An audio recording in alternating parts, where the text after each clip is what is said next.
ang sitwasyon. Ang imuha nga malipayon ka sa pasakit na gihatag mo sa kuha karon paita po.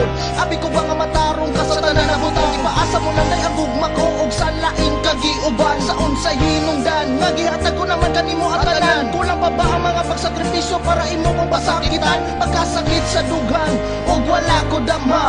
Nga inani ang ako ang madatngan sa imuha. Gipalanggat ka kay gihigog mata ka, pero wala ko damha nga mubiya kas ako ug sa karon wala gyud pag-asa nga mubalik kas ako ay padayon ko na lang gyapon ang gugma bisan wala na ka. Pero nganong siya pa